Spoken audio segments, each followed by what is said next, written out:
Bienvenidos a una emisión más de Educación y Conciencia. Soy Conchita García, comenzamos.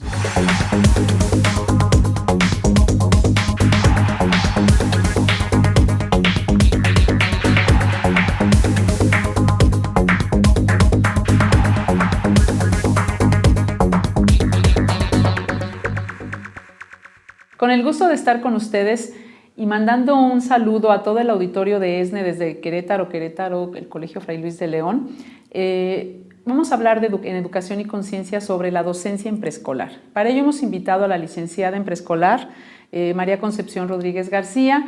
Ella, aparte de ser educadora, está estudiando una maestría en tecnologías educativas en el Tecnológico de Monterrey. Bienvenida, Connie. Gracias. Y bueno, Connie, yo te quiero preguntar, porque aquí hay muchas dudas sobre lo que es preescolar.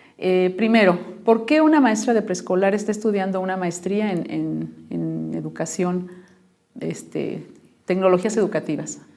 Porque, bueno, la verdad es que ahorita, con todos los cambios que han habido en la educación, pues me llama mucha atención toda esa parte de cómo la tecnología puede ayudar, puede ser una herramienta con los niños. Ahorita trabajando en el preescolar en el que me encuentro, en el Fray Luis, pues se trabaja con Sistema 1, entonces en realidad es una herramienta para mí, como el tener como mayor información, cómo poder explotar con los niños esa parte de la tecnología. Y pues yo buscando, indagando en maestrías porque me interesaba ya la licenciatura, pues actualmente ya ahorita ya no es suficiente en lo laboral, pues encontré esta que complementaba, que aparte era como de indagar mucho, de investigar, leer, nosotros mismos crear nuestras propias herramientas educativas, tecnológicas, en las que pueda aplicarlas yo con los niños después. Entonces, la verdad sí me llamó mucho la atención, porque a los niños ahorita es lo que les llama la atención a ellos, ¿no?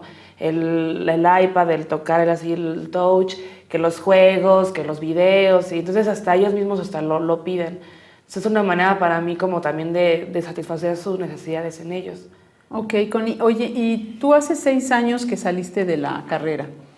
¿Y cómo ha cambiado? ¿Cómo aprendiste tú a ser maestra? ¿Cómo te enseñaron tus maestros en la licenciatura? ¿Y cómo enseñas tú ahora? ¿Hay alguna diferencia? ¿Te prepararon para lo que te estás enfrentando o sigue siendo muy tradicional? Pues en realidad sí y no, porque siempre decimos, de hecho, de que en la universidad te enseñan, pero ya cuando estás frente a tu grupo y a cargo, pues es muy diferente a lo que estamos en las prácticas en la universidad. Entonces, sí, ahorita, actualmente, como yo practiqué en la universidad, así mi último año ahorita es otra cosa completamente diferente.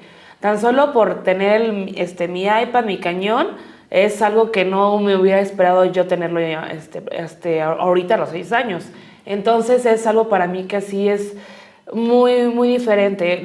Mis maestros sí fue como mucho darme ciertas rutinas, darme estos lineamientos para llevar mi clase, y ahorita en realidad es otra cosa. Nosotros nos manejamos diferente, los niños mismos te piden cosas diferentes, entonces en realidad sí ha cambiado. Sí tengo ciertas bases y sí me ayudó muchísimo a poder enfrentarme a un grupo. Mi primer grupo, pues en realidad fue como, yo traté de seguir lo mismo que en la universidad, pero ahorita sí es otra cosa completamente diferente. Ya 6 años, pues ya te da ciertas herramientas, más información.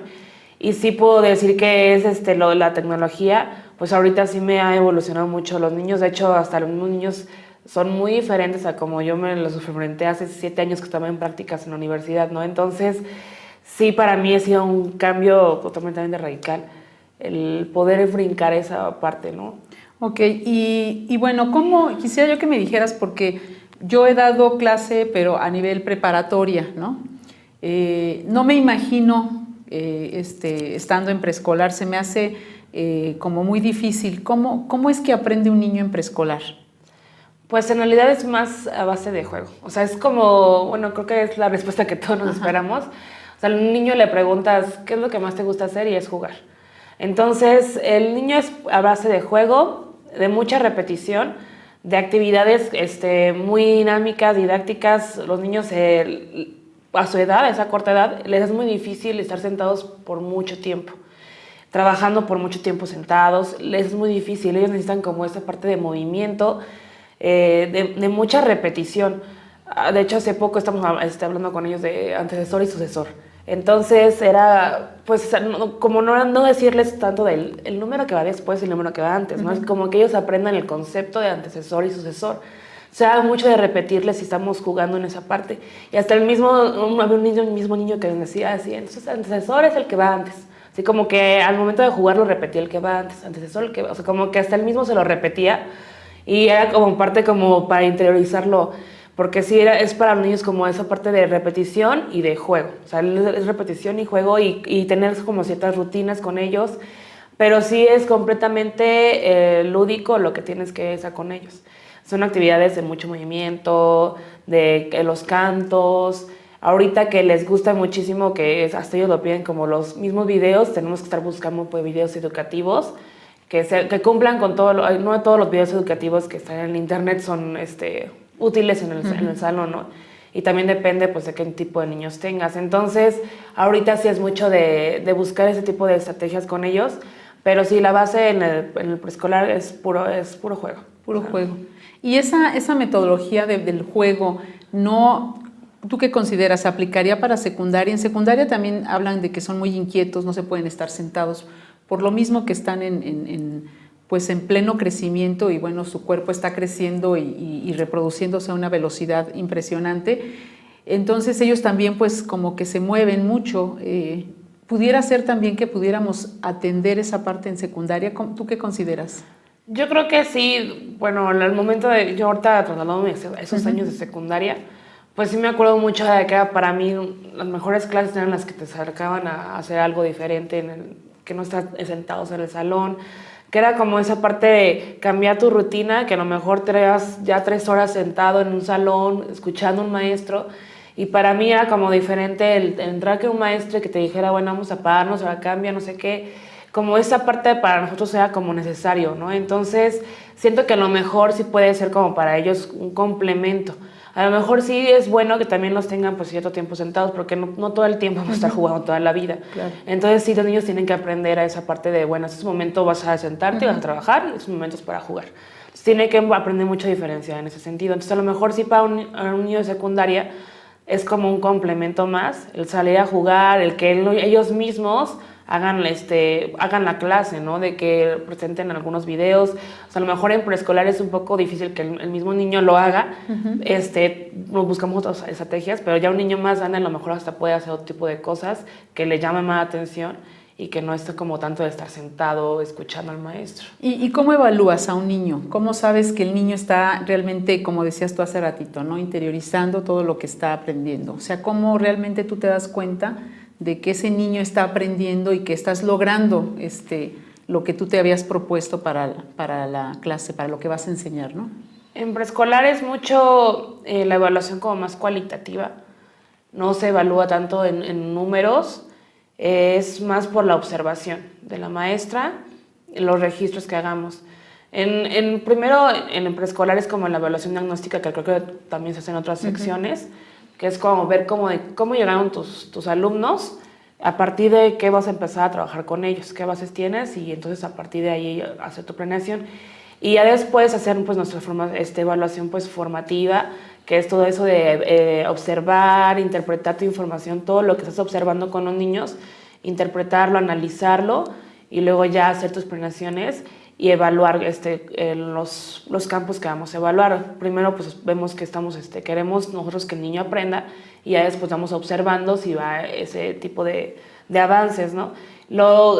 Con las maestras pues sí hacemos el diario de trabajo, que es como el registro, que al final del día es lo que tú haces, evaluar toda tu jornada de trabajo, que nosotros que hiciste, a lo mejor si hubo una dificultad con un niño, si se presentó una situación, si a lo mejor una actividad te salió mal, como cosas así que puedas como más evaluación y tú pues interiorices como esa parte de, a ver, si me funcionó, no me funcionó, como empiezo a analizar y ya dependiendo de cómo hayas funcionado, pues ya vas cambiando a través del tiempo, pero sí es mucho en preescolar de observación, o sea, es la base creo que de la evaluación. Entonces todos los días plasmas todo lo que te pasó en una bitácora. Sí, es mi diario de trabajo, es el momento del día y se supone que, bueno, lo mejor que debe hacer una maestra es hacerlo pues diario, ¿no? Como es por eso diario. es porque así lo haces pues más conscientemente, toda la información viene fresca, qué hice, qué no hice, qué no me alcanzó el tiempo, qué actividad se llevó más tiempo, si hubo un niño que a lo mejor hubo una dificultad y que pues, se presentó una situación con otro niño, que si pegó, que no, o sea, como ese tipo de cosas que nosotros podemos observar y que ya después hasta mismo nos sirve como herramienta con los papás de decir, bueno, es que este día pasó esto, o sea, y es como una evidencia que nosotros tenemos. Es observación, es evidencia, son trabajos con los niños, lo que hizo, lo que no hizo, todo el trabajo escrito, ¿no? Entonces es parte también de la evaluación. Muy bien, Connie. Oye, y una pregunta, ¿cómo llegan los niños a tu clase, no? Vienen de casa y muchas veces sabemos que, pues a veces los papás con las prisas, córrele, vámonos y esto, o una situación de que se tiró la leche encima y entonces la mamá se enojó y todo, ¿no? Entonces, toda esta situación de estrés que de repente los papás traemos y llegamos y pues se los dejamos al preescolar, ¿no? ¿Cómo te llegan los niños? ¿Cómo tú puedes retomar todas esas situaciones de un niño que llega enojado, que llega triste o que llega desconcertado por lo que está pasando en casa? La verdad es que el trabajo con los niños, eso es una de las ventajas, que nos podemos dar cuenta como muy rápidamente y que los niños son de los que dicen todo, o sea, la verdad, cuando te ganas la confianza de ellos, te pueden platicar todo. Entonces, desde la mañana puede decir, es que se me cayó la leche, entonces tuve que venir, y vienen ellos mortificados porque son como muy cumplidos ellos, ¿no? Entonces, vienen mortificados en que el uniforme se me cayó y se me manchó, entonces uno tiene que empezar como a platicar con ellos y tenemos este momento de la mañana en la que platicamos, nos podemos sentar, ese círculo de oración que tenemos en el preescolar y ellos mismos van sacando todo ese tipo de cosas y ahí lo podemos retomar y a lo mejor ahí mismo tranquilizarlos, hablar, estos mismos compañeros dan comentarios o soluciones a lo que a ellos mismos les pasa y es un momento de desahogo. Es un círculo de oración, dices tú, es donde contienes, por así decirlo, todo lo que viene como para prepararlos para lo que es el aprendizaje. Sí. Es así como lo hacen. Sí, es un momento en el que ellos pueden expresar lo que les pasa, si están preocupados por el abuelito, si están que la mamá, qué les pasó, todo eso en el momento lo sacan. Ok, bueno, y mira, vamos a hacer un corte, está muy, muy interesante todo lo que nos estás comentando. Vamos a un corte y regresamos más aquí en Educación y Conciencia con la docencia en el preescolar.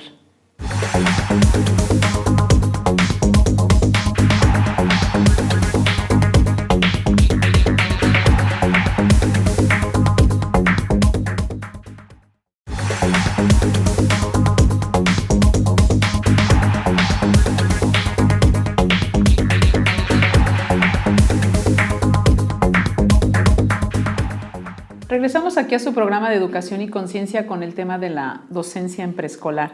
Y bueno, pues ya Connie nos platicaba sobre todo lo que implica, ¿no?, ser docente, toda esta preparación que has tenido que hacer y bueno, pues hasta estudiar una maestría, ¿no? Hay muchas maestras, bueno, más bien hay alumnas que quieren estudiar, que están en espera de decidir la carrera que van a elegir, ¿no? Y muchas veces eligen ser educadoras o ser licenciadas en preescolar, pues porque les gustan mucho los niños, ¿no? Dice, me gustan mucho los niños, entonces yo quiero ser educadora. ¿Realmente consideras que es suficiente con que te gusten los niños? ¿O qué les recomendarías que se fijaran también si tienen ciertas habilidades? ¿O qué recomendarías tú ahí en ese sentido? ¿O por qué fuiste tú educadora? O sea, ¿qué te movió a meterte a estudiar educadora, no? Bueno, la típica respuesta que siempre dicen los maestros como de, es que me encantan los niños. Pero en realidad, ya adentrándote y estando en la universidad y estudiando en la carrera, pues te das cuenta de que si no te gusta, de verdad te tienes que salir. Porque no nada más cargas con esa parte de decir, bueno, estoy con los niños, voy a enseñar a los niños y voy a cumplir con esa parte de decir, educar personas con valores, con bases para poder ser buenos ciudadanos, ¿no? Son las bases en realidad del preescolar. Entonces tengo que ser como muy consciente de que no solamente soy a lo mejor maestra y que voy a jugar y encantar con los niños y ya va a ser eso, ¿no? Es como de ver, voy a ser también yo un modelo para ellos, tengo que cumplir con ciertos requisitos de como de pues paciencia, ser amorosa, pero también ser firme a la vez. Somos como una mamá más. que ahorita no está mi mamá en el preescolar, pero estoy yo, entonces ellos son lo que vienen. Y ellos, aparte de tener pues todo eso de que nuestra escuela, de la escuela y que el compañero, aparte cargan con algo más de que es la casa y toda su problemática que puedan tener en casa. Entonces, en realidad, como maestra y como a lo mejor futura educadora, debe ser muy consciente de que no solo se va a enfrentar en el salón, las cuatro paredes, y va a cantar con los niños, sino que va a enfrentarse también con papás, que a lo mejor no les va a parecer tu trabajo, a lo mejor no les va a parecer algo que les dijiste a ellos. O sea, es como parte de las dificultades que puedan tener como nosotras, ¿no? El simple hecho de enfrentarse a un papá y decirle, cómo decirle a un papá que a lo mejor lo que le dijo a su hijo no fue lo correcto y que tuvo que habérselo dicho con otras palabras para que el niño lo interpretara así. O a lo mejor ¿cómo decirlo, papá? De que no está mal lo que está haciendo, pero simplemente a lo mejor para un niño de 5 años no es a lo mejor lo apropiado, ¿no? Entonces a lo mejor es una forma de aprender todo eso, pero sí nosotros podemos ser muy conscientes de que no solo es como te enfrentas al niño de 5 años, sino que te enfrentas a más cosas, a tanto también compañías de trabajo, ponerte de acuerdo con compañías de trabajo, ser más flexible, también a cambios en la educación, de todo ese tipo de evolución que a lo mejor ahorita, que yo tengo 6 años, a lo mejor tuve un cambio, pues a lo mejor un tanto rápido, de que 2 años fue como un trabajo normal como me enseñado en la escuela y de repente el cambio con la tecnología, que en realidad fue poco lo que yo tuve, ¿no? Entonces 6 años, pero hay maestros que tienen más y que se han enfrentado más cambios, entonces sí, una tiene que ser como muy consciente de que se va a enfrentar no solamente a los niños, sino también a más cosas. Y tanto a lo mejor un niño puede portarse súper bien, pero tiene una problemática enorme atrás de él. Entonces sí tenemos que ser muy conscientes y pues como dicen, los maestros son como mucho de psicólogos, enfermeros, terapeutas así de los papás, porque a veces ellos mismos sacan todo eso y ellos no saben ni cómo reaccionar ante las cosas que uno les dicen los papás. Tiene que aprender cómo a afrontar ese tipo de cosas con ellos. ¿Qué experiencia, platicando ahorita tú de dificultades, qué experiencia a lo largo de estos 6 años a ti te ha marcado? Bueno, en mi primer año aquí en Fray Luis para mí fue un tanto difícil. Me enfrenté con un niño que de verdad yo, ahorita en mis 6 años, ahorita espero no, pero sí fue un niño muy, no conflictivo, no quiero llamarlo así, pero fue como tenía como otro tipo de problemáticas que a lo mejor era más como fisiológico y era enfrentar con la mamá y decirle cómo decirle a la mamá que a lo mejor necesita a su hijo estudios y que necesita a su hijo otro tipo de tratamiento que a lo mejor la escuela no puede dársela y que a lo mejor necesita otro tipo de escuela, esta escuela con grupos más reducidos y que aquí a lo mejor no se la va a poder dar, necesita una educación más personalizada, pero era cómo decírselo sin que la misma mamá se ofendiera. Que no fuera como de su culpa, porque es una dificultad que tenemos las educadoras, ¿no? Tratar de decir a los papás, es un trabajo en equipo, no son competencias de a ver quién quiere más al niño, ¿no? Entonces, sí fue para mí muy difícil, fue porque sí estaba afectando a otros niños también dentro del salón. Niños que a lo mejor necesitaban también apoyo, pues era muy difícil atenderlos porque tenía otro niño que exigía muchísimo más y que si no lo atendía, pues se venía otro tipo de conflictos, ¿no? Entonces sí fue para mí como muy, muy difícil, muy cansado. Sí fue como mucho de estar hablando con sus papás, estar hablando, con la directora, muchísima comunicación, porque sí fue un año muy pesado en ese aspecto, sí, y sí, de hecho fue como mi segundo año de trabajo profesional, así, para mí fue como esto sí fue Esto no me lo enseñaron en la escuela. Con esto no me prepararon para mí. No me prepararon para eso. Hablando tú de los grupos reducidos, ¿cuántos consideras tú que una maestra puede atender niños? Porque sabemos que pues, los privados, bueno, siempre algunos tienen menos, otros pues sí tienen más niños, los públicos también. Entonces, ¿cuántos niños puede atender bien una maestra en preescolar? Yo siento que depende mucho también de la edad. Puedo decir que a lo mejor los grupos de primero, de maternal, que son más pequeños, que no son tan independientes y autónomos, sí puede ser un grupo más reducido como de 15 niños, pero ya niños que son de segundo, de tercero, de preescolar, que sí tienen pues más independencia, sobre todo de tercero, sí puede ser como un grupo de 25 niños. Siento que más allá sería como demasiado y a lo mejor hasta no se podría rendir de la misma manera con los niños y a lo mejor darles la educación como debería de ser. Porque sí hay preescolares y de hecho hasta algunos privados que sí tienen muchísimos, más de 30 y sí platicaban con compañeras y dicen es que es muy pesado porque uno quiere atender a todos de manera personalizada y no se puede, entonces tiene que buscar estrategias porque pues en realidad uno no lo pide, ¿no? Sino la escuela es como marca el número de niños, entonces pues tiene que buscar estrategias y estoy segura que mi compañera que trabaja con 30 y tantos niños trabaja muy diferente como trabajo yo porque tengo 23, ¿no? Entonces, y tengo tercero de preescolar, ella tiene segundo, son 3 y 4 años, yo tengo 5 y 6 años y son muy diferentes. Entonces, sí, a lo mejor, sí para poder tener una educación pues más de calidad, sí sería como grupos más reducidos, porque son niños más pequeños y se necesita como muchísima atención en ese aspecto. Oye, Connie, y bueno, tú hablabas de la tecnología, ¿no? Que sabemos que ahora, pues estos niños nos llevan la delantera, ¿no? Les das un celular o un iPad y ellos saben qué hacer con él, cómo prenderlo, apagarlo y cambiar y todo esto, ¿no? Sabemos que tú lo utilizas como herramienta, pero sigues utilizando otros métodos, ¿no?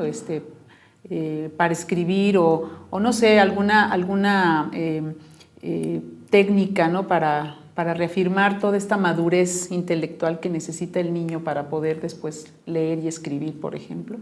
Sí, la verdad es que el iPad es nada más como el complemento a lo que hacemos. Ahorita sí, para nosotros es como es un apoyo en realidad porque sí, es como de videos o canciones o que podemos ser como más interactivo en la clase. Uh-huh.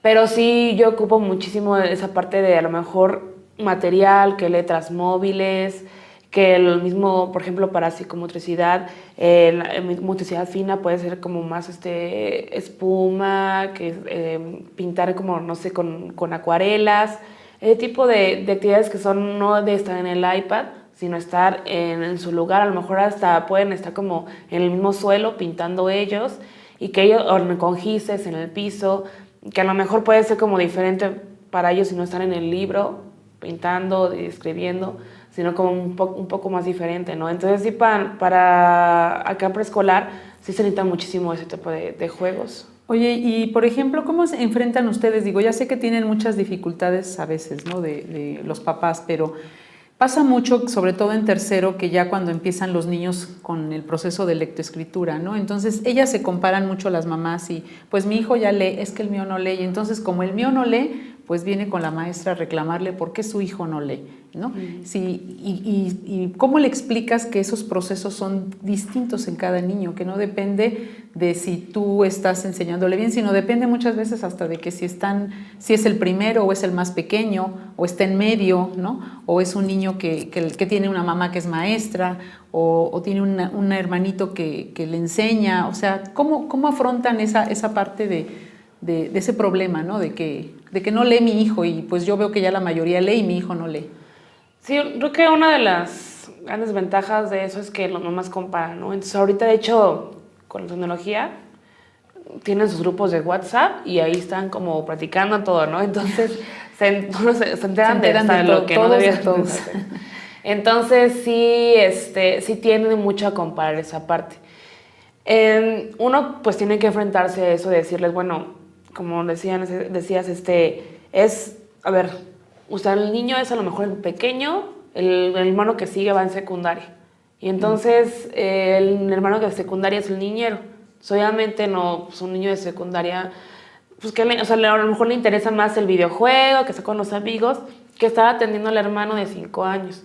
Entonces es como esa parte de darle a entender al papá que a lo mejor sea como más ese apoyo, de a lo mejor dedicarle un poco más de tiempo, de a lo mejor estar con él los fines de semana, apoyarlo, porque sí tienen mucho a comparar y a lo mejor hasta con el mismo hermano, no tanto con los compañeros y con el hermano, de que a esta edad ya leían y es que no sé qué, y entonces decirle, bueno, es que son diferentes, cada niño es muy diferente y cada niño tiene su proceso. Y a lo mejor si ese alumno no lee porque ya viene arrastrando a lo mejor la problemática entre otros años, ¿no? Ya viendo en expedientes como de, bueno, es que también la citaron por lo mismo de lo académico en otro año, ¿no? Entonces es como de decirle a la misma mamá, bueno, señora, es que no es tanto como de que yo no lo haga, sino como es trabajo en equipo, que más bien no es tanto de culpar a ver de quién es, así de, no, pues que no lo han enseñado, sino es como más de decir qué podemos hacer para que el niño avance. Y es de analizar más el contexto de qué está haciendo en casa, qué no está haciendo, de qué o sea, de decirle, a ver, entonces qué estamos haciendo en la escuela y a lo mejor qué estamos haciendo diferente en la casa, que el niño no ahorita no está avanzando. Y a lo mejor también es tanto no tan de madurez, o sea, el mismo niño puede tener 5 años y ser más maduro que uno de 6 en todos los aspectos, o a lo mejor nada más en relaciones sociales es más maduro y es más abierto, pero en realidad tiene otros puntos a trabajar el niño, ¿no? Entonces es como decirle, darle a conocer a la mamá de que, bueno, el niño es bueno en esto, y de ahí podemos agarrarnos para avanzar en lo que ahorita tenemos que trabajar. O sea, sí das estrategias. Sí, o sea, es como decirle a la mamá qué podemos hacer para que el niño avance, pero no tanto nada más en la escuela, sino como también en la casa. Es darle a entender a la mamá que también, pues, uno acá trabaja con el niño, pero no es, o sea, no nada más es lo único que podemos hacer. Desgraciadamente muchos papás son de la idea de, bueno, es que si yo pago es porque me van a resolver todo el problema, ¿no? Y lo que queremos es que también, o sea, como un equipo, o sea, si yo hago esto en la escuela es porque también quiero que también nos refuercen en la casa. Y a veces me llegan los niños y es que no hice la tarea porque estábamos viendo una película.